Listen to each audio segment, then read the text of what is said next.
Hi, hello, welcome back to the channel. So today we have the review for the final book in the Skyward series, Defiant by Brandon Sanderson. So I really enjoyed reading the Skyward series this month. I've read the entire series, including the novellas, but I was a little bit let down by Cytonic, the third book in the series. Now, Cytonic was good, but it really felt like it was missing something versus a lot of other Sanderson and, I mean, even the other Skyward books. So I was a little bit worried going into Defiant because it wasn't that I didn't like Cytonic, it's just that Cytonic kind of felt like a side quest. So we had the whole book kind of felt like what, and I said this about some of the about the first Skyward Flight novel, that the whole book kind of felt like what would have been the B plot in a multi POV novel. So Sanderson usually would write multi POV. Let me put this book up here. Does this work? Does this work, you guys? You can kind of see it.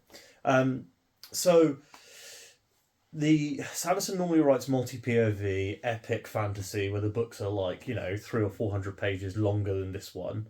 But what I felt with the Cytonic was that it kind of felt a bit like a side quest. So this is not, however, my review of Cytonic. This is my review of Defiant, the latest and final book in the series. There is going to be a sequel series called Skyward Legacy that's going to be fully written by Janci Patterson, who co-wrote the Skyward Flight novellas. However, this I feel like is kind of Brandon's end for the story, if that makes sense. I believe that he is, co-plotting or whatever with Skyward Legacy, but he's this is where he's kind of stopping being the main writer for these characters. So this is going to be a non-spoiler review. So if you haven't read the book, you can watch this. I know that most people probably don't bother watching reviews until after they've read the book. I know I'm that way. Although I did watch Murphy Napier's excellent kind of impressions piece. So while this is going to be no spoiler for Defiant, I am going to touch on probably some plot elements from previous books. I'm not going to give away any big reveals, but I will talk about, say, for example, what Spencer was doing in book 3, which, if you haven't read book 3, might be a little bit of a spoiler. So, this book starts with Spencer kind of acclimatizing back to life in reality, in what they call the somewhere, after spending the whole of book 3, Cytonic, in the nowhere.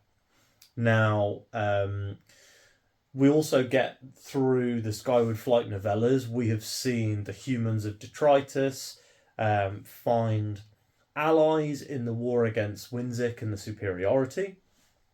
And now we're seeing that war kind of come to a head with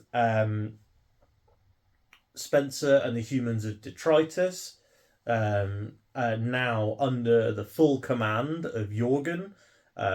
So they talk a lot about the book, about how basically all the old soldiers have died, which is why the Earth forces are basically run by like 20-somethings, which is quite funny. But Jorgen has just kind of been... His parents basically raised him to be a leader, to be a politician, really. But he's taking that kind of upbringing along with his military skills, and he's becoming this. He's becoming the admiral for the fleet. So Jorgen's in charge, which is the same dynamic he's always really had with Spencer. But now it's a little more important that she and he present this kind of united front. Spencer has been promoted in absentia, so she's now like quite high ranked, but mostly because they know that if they didn't promote her, she would just disobey orders, which is quite funny. And she's also considered to be the like strongest weapon they have because of how powerful she is. Um, and we see pretty early on that her psionic abilities um, aren't just, the stuff that she's been using in previous books, but she's got some new abilities due to her bonding with Chet, the Delver from Cytonic. Well, actually, that's a major reveal from Cytonic, so I apologise if you haven't read that. But I did say I would spoil some elements of previous books. That is kind of a major element, though. Apologies. So she's bonded with Chet, and so she kind of has this voice in her head. She's also so Mbot kind of heroically sacrifices himself in Cytonic, but it turns out that his artificial intelligence has evolved to the point where it can exist in the nowhere, in the same way that the Delvers do. So he's kind of like becoming a Delver. So Mbot is kind of in the nowhere, like a mole within the Delvers, but is able to speak to Spencer. Spencer is kind of getting used to all the changes that have happened while she's gone. So things like Jorgen being in charge, but also Alanique joining Skyward Flight, FM and Rig being a couple. There's lots of interesting things going on. I think that the interesting thing that I've said about the Skyward Flight novels, I felt like you spent all this time with Skyward Flight, but Kimmerlin, who was kind of one of the most important characters in the flight in book one in Skyward, kind of got short shrift in the flight books. And I think that that's because she has a little bit more to do in Defiant. So it's good to see that. It's great, honestly. The thing that I really wanted the most out of all of the Skyward sequels was more time with the characters that I loved from Skyward. And that's what you get with Defiant. Skyward could be almost a straight sequel to Defiant. Skyward could be straight into Defiant. You could almost go one to one. The thing that you don't get, that you get through Starsight, and the thing that you get through Skyward Flight and Cytonic, are some major character developments for Spencer specifically. So I talked a little bit when we were talking about Jorgen in Evershore, that Jorgen, I think I pronounced it 10 different ways. But so I was talking about how in Evershore he has a really strong character arc because he started the series of the books as, this rule follower, this rich boy, this, politician in waiting sort of thing. And he's ended the books in a very, very different place. However, and I said at the time that Spencer had kind of had a lot of her difficulties before the series started. So, her dad dying, being semi-exiled, and, reduced to, the lowest caste of society. But the thing that I kind of didn't really realise was that Brandon has been kind of sowing these character beats through the books. So in Starsight, she goes from Skyward, where she's like, all the aliens are the enemy, all they want to do is destroy humans, and they've, destroyed everyone I know and love, everyone's lost somebody on the human colonies, But then you see that, in Starsight, she has, she kind of builds relationships with aliens, and she learns that their society is just like human society, really. They're just trying to, live their lives, and, the war with them is barely a footnote. And then in Cytonic, she kind of comes to realise a lot of her, her thoughts about, old Earth heroes and, bloodthirstiness and the, glorious battle and that sort of thing aren't really the same, aren't really how she feels anymore, especially now she knows that the enemies are, just people like her. So I thought it was really interesting to see that arc laid out in Defiant. So I'm not just talking about the whole series here in one go. I'm really talking about Defiant, because Defiant points out the main conflict of this book is that Spencer is no longer has this bloodlust. She wants to save lives, not take lives. She wants to do things with as little, she wants to do things with as little blood as possible. You even get there's a lot of kind of inner monologue from her where she's thinking about, like even the pilots she's facing who are trying to kill her. She's like, well, they wouldn't want to kill me if they knew me. They're probably forced into this life, into this, into being pilots. And she's like, well, nobody wants to kill. And I think that that's a really interesting way of going about this story. And I think it's a really good, really good character development for Brandon to have put into Spencer. And I think it works really, really well. I think the expansions on the kind of cytonic magic system, if you will, and work really well. I like that it's not too explicit of a magic system, if that makes sense. So I like that it's not like Spencer had X energy reserve and she could that meant she could travel to Y. Like if you can hyperjump, you can just hyperjump. And the way that limits are placed on cytonic powers is using things like inhibitors, which is really interesting. And I think that the main set piece in the final act of the book is all around inhibitors and how that works. So I really enjoyed that. Looking at the other characters, as I said, Kimberlyn gets a little play here. She mentions in one section that she has a girlfriend, which is nice, because it's always interesting to see a little bit more of these characters outside of their military lives. We did get to see a little bit of that in Skyward Flight with Rig and FM, and I'm pretty certain that Jancy is setting up Alanique and Arturo as a couple. So that's nice. There are some interesting consequences to the military action in this one. So one of the characters gets into a pretty devastating crash, and that was really interesting and well done. And then you also get to see a bit more of Grangaran, for example. She's in it quite a bit more, and she's really good in the book. It's very funny that Spencer's mother has basically been MIA since like the first act of book one. But Grangaran is again, she's quite important in this one.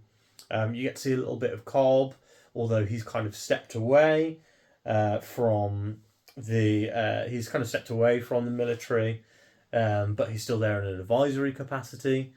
You get to see the humans and how they're allied with the Erdale and the Kitson, and you get to see and there's a lot of really interesting stuff with the Kitson specifically. I feel like the Erdale kind of get forgotten here.